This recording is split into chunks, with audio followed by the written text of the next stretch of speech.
খাম্বার মতো দরজার সামনে দাঁড়িয়ে কি ভাবছেন আপনি? ঘর ভরা গন্ধরাজ ফুলের গন্ধ। খাটে সাজানো লাল শাড়ি পরা ঐশী বসে আছে, গম্ভীর ও রাগী মুখ নিয়ে বসে আছে। রাত একটু লজ্জা আর অস্বস্তি নিয়ে দরজার পাশে দাঁড়িয়ে আছে। কিছু না, আমি আসলে বুঝতেই পারছি না কি হচ্ছে।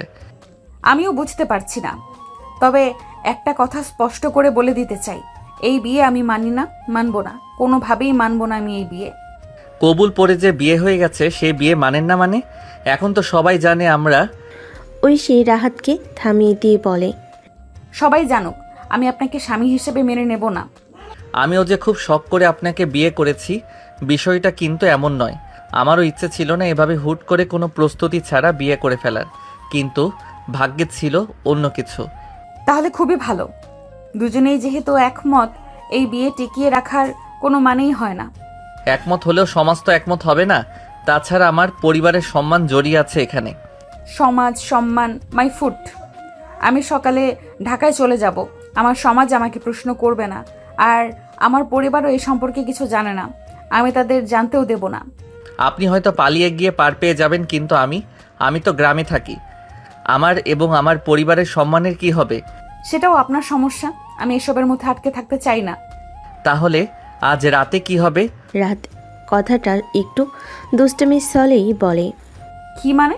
আমি তো বলেছি আপনার সাথে আমার কোনো সম্পর্ক নেই, সেখানে বাসরাতে কি হবে সেই প্রশ্ন আপনার মনে আসে কিভাবে? বুঝলাম, আমি খাটের পাশে ফ্লোরে শুয়ে পড়ি, আপনি নির্ভয় থাকুন। রাহাত একটা বালিশের চাদর নিয়ে ফ্লোরে বিছানা পেতে শুয়ে পড়ে। ঐশী অবাক হয়ে বলে, আপনি এত সহজে মেনে নিলেন? কি করব? জোর করলে তো আপনি হয়তো আরো ঘৃণা করবেন। তাছাড়া আমি চাই বিয়ের মতো পবিত্র সম্পর্কের শুরু তিক্ততা দিয়ে হোক। দুজনেই চুপ হয়ে যায়। দূরে গ্রামের ঢোলের শব্দ শোনা যায়। 2 দিন আগের ঘটনা, যখন ঐশী গ্রামে এসেছিল তার স্কুল লাইফের বান্ধবী ময়ের বিয়ে অ্যাটেন্ড করার জন্য। তোকে ছাড়া আমার বিয়ে অসম্পূর্ণ। তোর বিয়ে আর আমি আসবো না, এটা তো হতেই পারে না। যতই হোক, তুই আমার স্কুল জীবনের সবচেয়ে প্রিয় বান্ধবী। তাও হতে পারে, তবে সত্যি বল, গ্রামের বিয়ে কেমন লাগবে তোর? কেমন লাগবে আবার? ঝামেলা লাগবে, ধুলো কাদা বিদ্যুৎ যায় যায়, শহরের মতো সুবিধা কোথায়? কিন্তু গ্রামের টান অন্যরকম, এখানকার খোলা হাওয়া, সহজ মানুষ। তোর কথা শুনলে মনে হয় তুই যেন কোনো রোমান্টিক উপন্যাসের নায়িকা। কে জানে, হয়তো তোর জন্য এখানে কোনো ঘটনা অপেক্ষা করছে। বিয়ে নিয়ে মশকরা করিস না, আমি এখনো পড়াশোনা শেষ করিনি। বিয়েবাড়ির উঠোন। ঐশী চারপাশে তাকাচ্ছে। হঠাৎ রাহাতের সাথে ধাক্কা খেয়ে কোকের গ্লাস প্রায় পড়েই যাচ্ছিল। কি সর্বনাশ, চোখে দেখে হাঁটতে পারেন না? সরি, আমি সত্যি আপনাকে দেখতে পাইনি। ভদ্রলোকের মতো হাঁটতে শেখেননি? ভদ্রলোক হতে সময় লাগে, তবে আপনি চাইলে শিখব। অসহ্য, একদমই অশিক্ষিত গ্রাম্য ছেলে। আচ্ছা, আমি যদি গ্রাম্য হই তবে আপনি শহরে। কেমন লাগছে গ্রামের হাওয়া? প্রশ্ন করার অভ্যাস ছেড়ে দিন। ঠিক আছে, তবে নামটা তো বলেননি। বলার প্রয়োজন মনে করছি না। না বললেও জেনে নেব। ঐশী বিরক্ত হয়ে চলে যায়। রাত হেসে মাথা নাড়ে। বিয়ের আসর, বিদ্যুৎ চলে যায়, হইচই ভিড়, বিভ্রান্তি। হঠাৎ করে ঐশীকে রাহাতের পাশে বসানো হয়। একটি খাতায় ওরা কিছু বুঝে ওঠার আগেই সাইন করিয়ে নেওয়া হয়। একজন মোল্লা গম্ভীর মুখে বলেন, তোমরা দুজন রাজি তো? কে রাজি বলল? আমি তো। ঐশীর কথা শেষ হওয়ার আগেই রাহাত বলে, আমিও তো বুঝিনি কিছু, কি হচ্ছে? চারপাশের আত্মীয় স্বজন শোরগোল শুরু করে। লোকজন চিৎকার করে ওঠে, রাজি রাজি, এখন কাবিন পড়াও। মোল্লা কাবিন পড়ে শোনায়। লোকজন হাততালি দেয়। না, আমি রাজি না। কর্ণ, এখন আর ফিরবার উপায় নেই। কেন? কেন আমার সাথে এমন হলো? আমিও কিছুই বুঝতে পারছি না। চারপাশে হাসি ঠাট্টা ঢোল বাদ্য চলতে থাকে। ঐশী দাঁড়িয়ে কাপা কণ্ঠে বলে ওঠে, এই বিয়ে আমি কোনোদিন মেনে নেব না।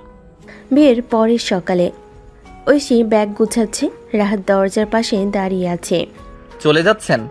হ্যাঁ, এখানে থাকার কোনো মানে নেই। লোকজন কি বলবে ভেবেছেন? আমি লোকজনের জন্য বাঁচি না, আমি আমার নিজের জন্য বাঁচি। আমি জানি আপনি আমাকে চান না, কিন্তু এভাবে পালিয়ে গেলে আপনি আরো বিপদে পড়বেন। আমি এই গ্রামে বন্দী হতে চাই না। আপনি শহরে ফিরে যাবেন, আমি গ্রামে থেকে লজ্জার বোঝা বইব, সবাই বলবে বিয়ের পরের দিনই রাহাতের বউ পালিয়ে গেছে। এটা কি ন্যায্য? ন্যায্য অন্যায্য আমি দেখি না, আমি শুধু মুক্তি চাই। আচ্ছা যান, কিন্তু মনে রাখবেন একদিন আপনি বুঝবেন এই বিয়ে কোনো খেলা নয়। ঐশী কোনো উত্তর না দিয়ে বেরিয়ে যায়। রাহাত দরজায় দাঁড়িয়ে চুপচাপ তাকিয়ে থাকে। ঐশী বিকেলের মধ্যে ঢাকায় নিজের বাড়িতে চলে আসে। পরিবারের সবাই এখনও ভাত ঘুম দিচ্ছে। সে চুপচাপ নিজের রুমে ঢুকে বসে, ব্যাগ ফেলে দেয়। চোখে কিছুটা অশ্রু জমেছে। আপন মনে বলতে থাকে, কি করলাম আমি কি ঠিক করলাম? মা যদি জানতে পারে তিনি কি আমাকে ক্ষমা করবেন? হঠাৎ দরজায় আওয়াজ। বোন রুষা ঘরে প্রবেশ করে। কিরে ঐশী, বান্ধবীর বিয়ে শেষ? তোর তো আরো 2 দিন থাকার কথা ছিল। আসলে আপু, সামনে সেমিস্টার ফাইনাল আছে তো, তাই তাড়াতাড়ি চলে এসেছি। বেশ, তো তোর কি ভালো লাগছে গ্রামে? হ্যাঁ, সবই ভালো, সুন্দর। আচ্ছা আপু, আম্মু কি বাসায়? হ্যাঁ, একটু রেস্ট নিচ্ছে। আজকে বুটিক্সে অনেক কাজ, প্রেশার ছিল। আম্মু টায়ার্ড হয়ে গেছে। ও, আমিও টায়ার্ড, রেস্ট প্রয়োজন। ঠিক আছে, তুই রেস্ট কর। আমিও বিকালে বের হব, কিছু কাজ আছে। তুই ফ্রেশ হয়ে খেয়ে নিস কিছু, ফ্রিজে খাবার আছে। আচ্ছা। অপরাধবোধে ঐশী গভীর নিঃশ্বাস ফেলে। কিভাবে এত বড় সত্যি ঘটনা চাপা দিয়ে রাখবে সে? পরের দিন সকাল, ঐশী কলেজে পৌঁছায়। নীলা অপেক্ষায় দাঁড়িয়ে। নীলা কলেজে ঐশীর বেস্ট ফ্রেন্ড। ঐশী, তুই এত দেরি করে এলি? রাস্তায় জ্যাম ছিল আর ঘুম থেকে উঠতে দেরি হয়ে গেছে। কিন্তু তুই কি ঠিক আছিস? মনে হচ্ছে কিছু একটা হয়েছে। তোর চোখ মুখ কেমন যেন লাগছে। হ্যাঁ, সব ঠিক আছে, কিছু হয়নি। ঐশী, তুই আমাকে মিথ্যা বলছিস? তুই কিন্তু তোর সব মিথ্যা আমি ধরে ফেলতে পারি। সত্যি করে বল আমাকে, কি হয়েছে? নীলা, সব শোনার পর তুই আমাকে বিশ্বাস করতে পারবে কি? ভুল বুঝবি না তো? আমি তো সব সময় তোর পাশে আছি। তুই আমাকে সব খুলে বল। হতে পারে কোনো সমাধান আমরা পেয়ে যাব। আমার বিয়ে হয়ে গেছে। কি বলছিস? কিভাবে সম্ভব? সব হঠাৎ গ্রামে, মানে কিভাবে কি হয়ে গেল আমার নিজেও এখনো বিশ্বাস হচ্ছে না। আমি কল্পনাও করিনি এমনটা হতে পারে। ঐশী, দেখ, তুই আমার বন্ধু, আমি তোর পাশে আছি। আমি আসলে জানি না আমি কি করব। বাবা মা, কলেজ, সব কিছু কিভাবে সামলাবো, সব এলোমেলো লাগছে আমার কাছে। শান্ত থাক, সব ঠিক হয়ে যাবে। আমি সব পরিস্থিতিতে তোর পাশে আছি। দুজনে চুপচাপ বসে থাকে। চারপাশে অন্যান্য ছাত্রী কলেজে গল্প করছে। তাদের মধ্যে একজন ঐশীর কথা শুনে ফেলে। ফলে চুপি চুপি ক্লাসের ছাত্রীদের মধ্যে আলোচনা শুরু হয়ে যায়। শুনেছ ঐশীর নাকি বিয়ে ঠিক হয়ে গেছে? হ্যাঁ, কেন? দুর্ঘটনায় নাকি? ঐশী এই বিয়ে নিয়ে খুশি নয়। তাছাড়া ভালোবাসা ছাড়া কোনো বিয়ে টিকে না। তবে কেউ কেউ মানে, তা নিয়ে কিছু করার নেই। খানিকটা আড়াল থেকে ক্লাসের মেয়েদের সাথে কথা শুনে ফেলে। সব শুনে সে সোজা নীলার কাছে চলে আসে। দেখেছিস সবাই কিভাবে যেন জেনে গেছে, কি ভাবছে ওরা, এখন কি হবে? ঐশী, চিন্তা করিস না, আমি সব সামলে নিব। নীলা ক্লাসে টগর বেলা হেনাকে বলে বিষয়টা নিয়ে আলোচনা না করতে। তা যা শুনেছে ভুল শুনেছে। ঐশী কেবল এমনটা স্বপ্ন দেখে, এই ঘটনা সত্যি নয়। ঐশী ক্লাসে বসে মনে পড়ছে গ্রামের ঘটনা। চুপচাপ নীলা পাশে। ঐশী, তুই কিছু বলতে চাস? না, শুধু ভাবছি এই বিয়ের পরিণতি কি। ঐশী, এসব নিয়ে ভাবিস না। সময় বলে দিবে তোকে কি করতে হবে। তুই শুধু ধৈর্য ধর। কিন্তু আমি এখনো বুঝতে পারছি না। রাতের বেলা ঐশী বই নিয়ে ঘাটাঘাটি করছিল, তখন তার মা আসে। ঐশী, তুই ঠিক আছিস? তোকে কেমন যেন লাগছে। মা, সব ঠিক আছে। সত্যি তো? আমার থেকে কিছু লোকাস না মা? না মা, সত্যি কিছু হয়নি, তুমি অকারণে টেনশন করছো। আচ্ছা ঠিক আছে, তবে মা মনে রাখো, মনে কখনো কোনো চাপ রেখো না। সব কিছু গোপন রাখা ঠিক না। হ্যাঁ মা, আমার মনে থাকবে। ডাইনিং টেবিলে রাতের খাবার দিচ্ছি, তুমি যাও, আমি আসছি। ঐশী খাবার টেবিলে এসে দেখে তার বাবা ফোন নিয়ে ব্যস্ত। মা সবাইকে খাবার সার্ভ করছে। ছোট ভাই রিয়াজও আছে, কিন্তু বড় বোন রুষা নেই। আম্মু, আপু কোথায়? রুষা খেয়ে নিয়েছে, ওর একটা অনলাইন ইন্টারভিউ আছে। আপু তুমি কি ব্যস্ত? হ্যাঁ, ভীষণ ব্যস্ত, কাজের অনেক প্রেশার। কেন, এই কথা কেন জিজ্ঞেস করলে? আমি ভাবছিলাম কি আমরা পুরো পরিবার যদি কোথাও একটা থেকে ঘুরে আসি তাহলে কেমন হয়। ঐশীর কথা শুনে রিয়াজ লাফিয়ে ওঠে। খুবই ভালো বুদ্ধি বের করেছো আপু। আমরা অনেক হলো কোথাও বেড়াতে যাই সবাই একসাথে। আব্বু চলো কোথাও ঘুরে আসি। সরি সোনা, আমার একদমই সময় হবে না। প্লিজ বাবা, সময় বের করো, ঘুরতে গেলে অনেক মজা হবে। হ্যাঁ আব্বু, চলো ঘুরতে যাই। শেষ কবে আমরা ফ্যামিলি ট্যুর দিয়েছি মনেই নেই। পোর্টে আমার অনেক টাকার মাল আটকে আছে, এখন কোথাও যাওয়া যাবে না। আম্মু তুমি তো কিছু বলো। তোমার বাবা ঠিকই বলেছে, এখন কোথাও যাওয়া যাবে না। আমার বুটিকের নতুন শিপমেন্ট আসবে 2-1 দিনের মধ্যে। এগুলো শপে এনে গোছাতে হবে। তাছাড়া আমি ভাবছি আমার বুটিকের জন্য অনলাইনে পেজ করব। বিজনেসটা বাড়াতে চাই। এখন আমার ঘুরতে যাওয়ার সময় নেই। আম্মু প্লিজ। আম্মু প্লিজ প্লিজ প্লিজ।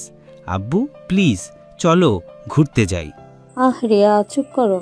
আর ঐশী, রিয়াজ না হয় ছোট, তুমি তো বড় হয়েছো, তোমার অন্তত এমন বাচ্চামো করা মানায় না। ঠিক আছে, তোমাদের যা ভালো মনে হয়। ঐশী খুবই স্বল্প পরিসরে খেয়ে উঠে যাচ্ছিল। আর খিদে নেই। ঐশী চলে গেলে ঐশীর বাবা বলে, শোনো, আগামী সপ্তাহে আমি বেঙ্গালুরু যাব, কিছু কাজ আছে, ওইখানে 10-15 দিন থাকতে হবে। তাই? আমার যদি কাজ না থাকতো তাহলে তোমার সাথে যেতাম। ওই সাইডে বিজনেসের জন্য কিছু আছে কিনা খোঁজখবর নিতে পারতাম। তোমার বুটিক্স রিলেটেড কিছু পেলে আমি জানাবো। তুমি বাচ্চাদের খেয়াল রেখো।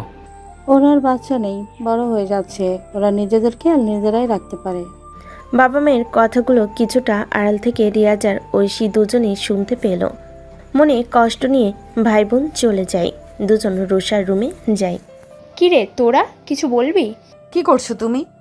কিছুই না, বই পড়ছি। আম্মু যে বলল তোমার ইন্টারভিউ আছে, তাই ডাইনিংয়ে না গিয়ে আগে খেয়ে নিয়েছো। ওটা সিরিয়াস কিছু না, ছোট একটা কল অ্যাটেন্ড করেছি শুধু। তাহলে তো চাইলে ডাইনিংয়ে যেতে পারতে। পারতাম, কিন্তু আম্মু আব্বু সারাক্ষণ এই বিজনেস নিয়ে পড়ে থাকাটা আমার ভালো লাগে না, তাই ইচ্ছে করে একটু দূরে থাকি। তুমি ডাইনিংয়ে আজকে গেলে ভালো হতো। কেন? আম্মু আব্বুকে বলেছিলাম একটা ফ্যামিলি ট্যুরের কথা। নিশ্চয়ই রাজি হয়নি। তুমি বুঝলে কিভাবে? তোমাদের আগে আমি দুনিয়ায় এসেছি, তোমাদের থেকে কিছুদিন হলেও বেশি দেখেছি ওনাদের। আমি জানি ওনার কখন কোন সিদ্ধান্তে রাজি হতে পারে আর কোনটা রাজি না হতে পারে। আমাদের অনেক মন খারাপ হয়েছে। মন খারাপ করে লাভ নেই, এটাই আমাদের বাস্তবতা। 3 ভাই বোন মন খারাপ করে বসে থাকে। পরের দিন কলেজে ঐশী নীলার পাশে বসে। ঐশী, কেন এত টেনশন করছিস? দেখবি সব ঠিক হয়ে গেছে, শুধু একটু সময় দে নিজেকে। হ্যাঁ, তোর জন্যই কিছুটা স্বস্তি পাচ্ছি। যদি কোনো সিদ্ধান্ত নিতে চাস তো নিতে পারিস, আমি তোকে সব রকম সাহায্য করব। হ্যাঁ, কিন্তু এখনো বুঝতে পারছি না, আমি সত্যিই ভীত। যদি এই বিয়ে ঠিক না হয়, ভুল যদি ভুলই থেকে যায়। অবশ্যই ঠিক হবে, তুই একা নই, আমি ভরসা হয়ে তোর পাশে আছি। হ্যাঁ, তবে এখনো কষ্ট হচ্ছে। দুজন চুপচাপ বসে থাকে। আবহাওয়া নরম, কলেজের ব্যস্ততা, চারপাশে কলেজ বাড়ি, কোথাও ঐশী শান্তি পাচ্ছে না। বিয়ে নিয়ে বুকের ভেতরে ভার, ঐশী যেন সহ্য করতে পারছে না, দম বন্ধ লাগছে। মনে হচ্ছে যদি এমন কেউ থাকতো যে ওকে ভালো একটা পরামর্শ দিত। ঐশীর মনে হলো বড় বোন রুষার সাথে বিষয়টি নিয়ে আলোচনা করলে কেমন হবে। এই ভেবেই ঐশী রুষার কাছে যায়। এই তুমি কি করছো? তেমন কিছু না, ভালো মুভি খুঁজছি, দেখবো তাই। ও, কিছু বলবি? হ্যাঁ, কিন্তু বুঝতে পারছি না কিভাবে শুরু করব। এত চাপ না নিয়ে সোজাসাপটা বলে ফেলতো। আপু, আসলে একটা অ্যাক্সিডেন্ট ঘটে গেছে। রুষা ল্যাপটপে স্ক্রিন থেকে মুখ তুলে ঐশীর দিকে তাকায়। কি বলিস? দেখি কোথায় ব্যথা পেয়েছিস, ডাক্তার দেখাতে হবে। আম্মুকে একটা ফোন করে জানাই। আপু প্লিজ, আগে আমার কথা তো শোনো। বল, কোথায় অ্যাক্সিডেন্ট হয়েছে? কোনো রাস্তার অ্যাক্সিডেন্ট হয়নি, গ্রামে হয়েছে, বিয়েতে। মানে হলো মৌয়ের বিয়েতে গিয়েছিলাম, কিন্তু সেখানে আমারও বিয়ে হয়ে গেছে। এই কথা শুনে রুষা এক প্রকার চিৎকার করে ওঠে। কি বলছিস? এমনটা হয় নাকি? আমার তো কিছুই মাথায় ঢুকছে না। আমি নিজেও কিছু বুঝতে পারিনি। হঠাৎ কি থেকে কি হয়ে গেল। বললো আমি রাজি কিনা, কিন্তু কিসের রাজি না বুঝেই বললাম রাজি। এরপর ওরা বলল বিয়ে হয়ে গেছে। তারপর? তারপর আর কি, আমি ওই ছেলেকে গ্রামে ফেলেই ঢাকা চলে এসেছি। ওই ছেলে কে, কি করে, পরিবার কোথাকার? গ্রামেই বাড়ি, নাম ছাড়া আমি আর কিছুই জানি না ওর সম্পর্কে। নাম কি? রাহাত। রুষা ঐশীর মাথায় হাত রেখে বলে, তুই চিন্তা করিস না, হয়তো এটা নিছক কোনো দুর্ঘটনা। আর তুই যখন চলে এসেছিস ওই ছেলেও নিশ্চিত এই ঘটনা মনে রাখবে না। তুই শান্ত থাক আর নিজেকে একটু সময় দে। আমরা নিশ্চয়ই এর কোনো সমাধান খুঁজে বের করব। প্রয়োজনে লয়ারের সাথে কথা বলবো। কিন্তু আপু, তুমি তো জানো এই ঘটনা আব্বু আম্মু জানতে পারলে কি হতে পারে। ওনারা কিভাবে জানবে? ওনারা তো গ্রামে যাচ্ছে না, আর ওই গ্রামের আমরা কেউ না। আমাদের দূর দূরান্ত অবধি কোনো আত্মীয় ওই গ্রামে থাকে না। আমি তো অবশ্যই বলবো না, অতএব ওনারা জানতে পারবে না। সত্যি জানতে পারবে না তো? না, পারবে না। রিল্যাক্স থাক। আর তুই আমাকে মোয়ের ফোন নাম্বারটা দে। ওকে কি বলবে? কিছুই বলবো না, শুধু ঘটনার আদি অন্ত জানতে চাইবো। আর কোনো বাক্য ব্যয় না করে ময়ের ফোন নাম্বারটা রুষাকে দিয়ে দিল। রুষা বলল, তুই এবার নিজের ঘরে যা, আরাম কর। আর এই বিষয়টা নিয়ে একদমই ভাববি না, সব সমস্যারই সমাধান থাকে। রুষার কথাই আশ্বস্ত হয়ে নিজের ঘরে ফিরে যায় ঐশী। ঐশীর কাছে সব শুনে রুষা নিজেও চিন্তিত। সে দরজা আটকে বেলকনিতে চলে এলো, তারপর ফোন করলো মৌকে। হ্যালো, আমি কি মোয়ের সাথে কথা বলতে পারি? আমি মো বলছি, কিন্তু আপনি কে? আমি রুষা, ঐশীর বড় বোন। চিনতে পেরেছো? জি আপু, চিনতে পেরেছি। কেমন আছেন? ভালো আছি, তুমি ভালো আছো তো? জি, ভালো আছি। মো, তুমি নিশ্চয়ই বুঝতে পারছো আমি কেন তোমাকে ফোন করেছি। জি আপু, বুঝতে পেরেছি যে ঐশী আপনাকে সবটা জানিয়েছে। মৌ, ঐশীকে তোমার ভরসায় বিয়েতে পাঠিয়েছিলাম, তাহলে এমন একটা ঘটনা কিভাবে ঘটলো? আসলে আপু কি বলবো বুঝতে পারছি না, ঘটনাটা এত অপ্রত্যাশিত, আমরা আসলে বুঝতেই পারিনি এমনটা ঘটতে পারে। রাহাত ছেলেটা আসলে কে, কি হয় তোমার? রাহাত ভাই আসলে আমাদের দূর সম্পর্কের আত্মীয় হয়, এখানে গ্রামেই থাকে। রাহাত সম্পর্কে তুমি যা যা জানো সব বলো। রাহাত ভাইয়া আমার মামার খালাতো ভাইয়ের ছেলে। আমাদের বাড়ি থেকে তাদের বাড়ি যেতে হেঁটে 5 মিনিট লাগে। রাহাত ভাইয়ার আর কোনো ভাই বোন নেই, ভাইয়া একাই। চাচার পারিবারিক অবস্থান, সামাজিক মর্যাদা, অর্থবিত্তের অভাব নেই। বলা যায় আমাদের জেলায় রাহাত ভাইয়ার বাবা একজন প্রভাবশালী মানুষ, অনেক শিক্ষিত ও ভালো চরিত্রের মানুষ। রাহাত ভাইয়াও ভালো। এখানে তাদের ব্যবসা, জায়গা জমি কোনো কিছুরই কমতি নেই। ভাইয়া নিজেও অনলাইন থেকে ভালো টাকা ইনকাম করে। জায়গা জমি টাকা পয়সা কম বেশি সবারই থাকে, কিন্তু সবচেয়ে বড় বিষয় হলো মানুষের মন। আপু, রাহাত ভাইয়া আমার ভাইয়ের মতো, শুধু এজন্যই আমি তার সুনাম করব বিষয়টা এমন নয়। মানুষ হিসেবেও সে অনেক অনেক ভালো। গ্রামের সিঙ্গেল একটা মানুষ পাওয়া যাবে না যে রাহাত ভাইয়া বা তার পরিবারকে খারাপ বলবে। সব কিছু শুনে রুষা কি বলবে ভেবে পেল না। মৌ বলল, আপু আমি জানি একটা ভুল হয়ে গেছে। ঐশী কী সিদ্ধান্ত নেবে বা আপনারা কী সিদ্ধান্ত নেবেন তা আমার জানা নেই, তবে আমি আপনাকে এতটুকু নিশ্চয়তা দিতে পারি যে ঐশী রাহাত ভাইয়া আর তার পরিবারের কাছে অনেক ভালো থাকবে। ঐশীর সিদ্ধান্ত ঐশীই নেবে, তবে আমাদের পরিবার এই সম্পর্ক মেনে নেবে না। বিষয়টা সময়ের উপরে ছেড়ে দিন, দেখুন কি হয়। দেখা যাক। ঠিক আছে মো, তুমি তোমার নতুন সংসারে ভালো থেকো। অনেক শুভকামনা আর দোয়া রইল। রুষা ফোন রেখে দেয়, মুখে চিন্তার চাপ। এ কেমন বিপদের ছায়া ঘনিয়ে এসেছে ঐশীর জীবনে। কিভাবে সামলাবে মেয়েটা সব। পরের দিন কলেজে।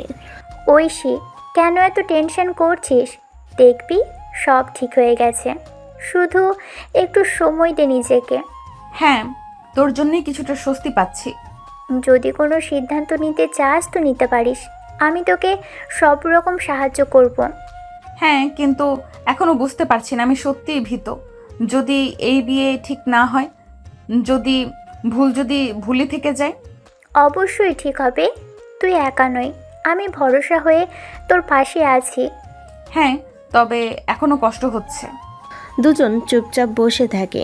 আবহাওয়া নরম, কলেজের ব্যস্ততা চারপাশে। ঐশী কলেজে পৌঁছাতেই থমকে যায়। চোখের সামনে একটা পরিচিত মুখ, তার সামনে দাঁড়িয়ে আছে স্বয়ং রাহাত। ঐশী চিৎকার করে বলে ওঠে, এই রাহাত, তুমি এখানে কেন? ও বউ, অবাক হওয়া স্বাভাবিক, কিন্তু একটু রিল্যাক্স হও। তুমি আমার পিছু পিছু এখানে চলে এসেছো? বউ, আমি তোমায় ছেড়ে আর কোথায় যেতাম, তাই তো তোমার জুনিয়র হয়ে চলে এলাম এখানে। আমি তোমাকে এই কলেজে টিকতে দিব না। কিন্তু বউ, আমাকে তো এখানে থাকতেই হবে শুধু তোমার জন্য। তুমি কি বোঝো না আমি এসব মেনে নিতে পারছি না? কিন্তু আমি তো তোমার বর, বিয়ে হয়ে গেছে। তুমি আমাকে মেনে নাও বা না নাও, আমি তোমার পাশে থাকবো। পাশে থাকার নামে তুমি আমার জীবন ধ্বংস করছো। ধ্বংস নয়, শুধু তোমার নিরাপত্তা নিশ্চিত করতে চাই। ঐশী কোনো কথা না বলে নিজের ক্লাসে চলে যায়। মনে মনে ভাবছি রাহাতকে কিভাবে শিক্ষা দেওয়া যায়। আমি তাকে যে কোনোভাবে হোক এই কলেজ থেকে বের করে দিব। রাহাত এখানে চলে এসেছে আর আমার সিদ্ধান্তের বিপরীতে। আমি চাই না সে এই কলেজে টিকে থাকুক। তুই কি তাকে হুমকি দিবি? প্রয়োজনে তাই করব। ঐশী নিজের ক্লাসের ছাত্রদের মাধ্যমে হুমকি জুনিয়র বর রাহাতকে টাইট দেওয়ার ব্যবস্থা করে। ঐশী রাহাতকে দেখি তাদের বলে, শোনো, এই ছেলেটাকে হুমকি দিতে হবে যেন কলেজ থেকে চলে যায়। জুনিয়র হয়ে এসে আমাকে বিরক্ত করছে। ঠিক আছে, তোমার কথা মতো কাজ হয়ে যাবে। বেশি কিছু না, তাকে জাস্ট একটু ভয় দেখাতে হবে। ঠিক আছে, আমরা বুঝেছি। কাজটা তোমরা রাতে করবে যেন কেউ দেখতে না পায়। রাত্রিবেলা রাত একাই হেঁটে তার ফ্ল্যাটে ফিরছে। হঠাৎ তার সামনে কয়েকজন এসে দাঁড়ায়। তুমি কি মনে করেছো মেয়েদের বিরক্ত করবে আর এখানে নিরাপদ ঘুরে বেড়াবে? আমি তো কাউকে বিরক্ত করিনি। কিন্তু আমাদের কাছে যে তোমার নামে অভিযোগ আছে, অভিযোগ যেহেতু আছে, শাস্তি তো তোমাকে পেতেই হবে মামা। সবাই হঠাৎ রাহাতকে মারধর করতে শুরু করে। রাত নিজেকে বাঁচানোর অনেক চেষ্টা করে, কিন্তু সে একা এতগুলো লোকের সাথে পেরে ওঠে না, ফলে গুরুতর আহত হয়। ওরা চলে যাওয়ার পর আশেপাশের লোকজন রাহাতকে হসপিটালে নিয়ে যায়। ঐশীও ঘটনা জানতে পেরে নীলাকে ফোন করে। হ্যালো নীলা, শুনছিস? আবুল, পাবলু রাহাতের 12 বাজিয়ে দিয়েছে। সে কি? কেন? আরে আমি তো বলেছিলাম রাহাতকে একটু ভয় দেখাতে, ওরা তো পিটিয়ে এসেছে। কাজটা মোটেও ভালো হয়নি। অচেনা শহরে গ্রাম থেকে একটা ছেলে এসেছে পড়াশোনা করতে, আর তুই এটা করতে পারলি? নীলার প্রশ্নে ঐশী থমকে যায়। আসলেই তো, কি করলাম আমি? আমি কি তাকে মারতে বলেছি? ঐশী, শান্ত হ। তুই কি সত্যি বুঝতে পারছিস পরিস্থিতি কতটা ঘোলাটে হয়েছে? নীলা, আমি তার জন্য দায়ী। আমি চাইনি সে আহত হোক, শুধু একটু ভয় দেখাতে চেয়েছিলাম। আগামীকাল হসপিটালে রাহাতকে দেখতে যাবি তুই, মনে থাকে যেন। নীলা ফোন রেখে দেয়। নীলার কথা মতো ঐশী পরের দিন রাহাতকে দেখতে হাসপাতালে যায়। তুমি কি আমাকে ক্ষমা করবে? বউ, আমি জানি তুমি আমাকে ভয় দেখাতে চেয়েছিলে, কিন্তু আমার খুব একটা ক্ষতি হয়নি। কতটা কি হয়েছে সেটা নিজের চোখে দেখতে পাচ্ছি। আর একটু হলে হয়তো মরেই যেতে। ওসব কথা থাক, এখন আমি ঠিক আছি। ঐশী ধীরে ধীরে বুঝতে পারে যে তার রাগও কৌশল রাহাতকে ঘায়েল করতে পারছে না, বরং রাহাতের আহত অবস্থা তার মনের পাথর গলাতে শুরু করেছে। ঐশী বেস্ট ফ্রেন্ড নীলার সাথে বসে কথা বলছিল। ঐশী, তুই কি বুঝতে পারছিস তুই রাহাতের প্রতি একটু দুর্বল হয়ে পড়ছিস? না, এমন কিছু নয়। আমি আসলে বুঝতে পারছি না, মনে এক অদ্ভুত ভয় জন্ম নিয়েছে। ভয় মানে ভালোবাসা। তুই এখনই মানতে চাইছিস না, কিন্তু অন্তরে তুই ধীরে ধীরে ঠিকই দুর্বল হয়ে পড়ছিস। আমি কি সত্যিই রাহাতকে ছাড়া থাকতে পারবো না? ঐশী, তুই তো জানিস বিয়ে মানে পবিত্র আত্মার বন্ধন। এই বন্ধন আল্লাহ প্রদত্ত। যতই এর পালানোর চেষ্টা করিস, হৃদয়টা মানবে না। হ্যাঁ, আমি বুঝছি, কিন্তু এখন আমি কনফিউজড। ঐশী ক্লাসে বসে আছে, সামনে নোটবুক খোলা, কিন্তু খাতায় কিছুই লিখছে না, শুধু কলম ঘোরাচ্ছে। তার মুখের দিকে তাকালেই বোঝা যাচ্ছে সে অন্য জগতে ডুবে আছে। পাশে বসে নীলা টোকা দিল। আরে কি হয়েছে? বই খোলা, পাতা সাদা, পড়তেছিস নাকি আকাশে তারা গুনছিস? না, কিছু না। কিছু না মানে? তোর চোখে কালো দাগ পড়েছে, মুখ গম্ভীর, পড়ার খাতা ফাঁকা। তোকে তো আমি ভালো করে চিনি। ক্লাসে তুই সবার আগে উত্তর দিতি, আজ তুই হাও হয়ে গিয়েছিস। নীলা, প্লিজ এখন কিছু জিজ্ঞাসা করিস না। দেখ, আমি তোর বন্ধু, তোকে চিনি। তুই যে ভিতরে ভিতরে কষ্টে আছিস সেটা আমার চোখ এড়ায় না। এরই মধ্যে শিক্ষক স্যার খেয়াল করলেন তিনি বোর্ডে লিখছেন। হঠাৎ থেমে গেলেন, ঐশীর দিকে তাকালেন। ঐশী, তুমি এতক্ষণ ধরে কি করছো? খাতায় কিছুই নেই, তোমাকে অন্যমনস্ক লাগছে। কোনো সমস্যা? জি না স্যার। না স্যার, বললেই হবে না। আমি 3বার তোমাকে প্রশ্ন করলাম, কোনো উত্তর দিলে না। এখন আবার খাতা খালি। পড়াশোনার প্রতি তোমার মনোযোগ কোথায়? নীলা ঐশীকে তাড়াতাড়ি উত্তর দিতে বলে। উত্তর দে, না হলে ঝাড়ি আরও খাবি। স্যার আসলে আমি ঠিকমতো প্রস্তুতি নিতে পারিনি। এটা আমি মানতে পারছি না। তুমি আমার ক্লাসের সবসময় সেরা ছাত্রী একজন ছিলে, হঠাৎ কি এমন হলো? পুরো ক্লাস নীরব। সবার দৃষ্টি ঐশীর দিকে। ঐশী আস্তে করে চোখ নামিয়ে নেয়, গলা শুকিয়ে যায়। দুঃখিত স্যার, আমি চেষ্টা করব। চেষ্টা করবো বললে হবে না, এখনই দাঁড়াও, প্রশ্নের উত্তর দাও। একটা জটিল প্রশ্ন করলেন, বোর্ডের দিকে ইশারা করে বললেন, বলো তো, এই সমীকরণে যদি ভ্যালুর পরিবর্তন হয় তাহলে আউটকাম কি দাঁড়াবে? ঐশী দাঁড়িয়ে রইল, কিন্তু চুপচাপ। ঠোঁট শুকিয়ে গেছে। মনে পড়ছে আগের রাতের ঘটনাগুলো। রাহাতের আহত হওয়া, নিজের দোষী অনুভব, চোখে অশ্রু চলে আসছে। ঐশী, উত্তর দে, না পারলে বল জানিস না। স্যার আমি জানি না। ক্লাসে চাপা হাসি ছড়িয়ে পড়ে। কিছু ছাত্রছাত্রীর চোখে চোখে ইশারা করে স্যার মুখ শক্ত করে তাকিয়ে আছেন। ঐশী, এই তোমার অবস্থা? আমি হতাশ হলাম, যাও বসো। ঐশী বসে পড়ে। চোখ ভিজে আসছে। নীলা ওর কাঁধে হাত রাখে।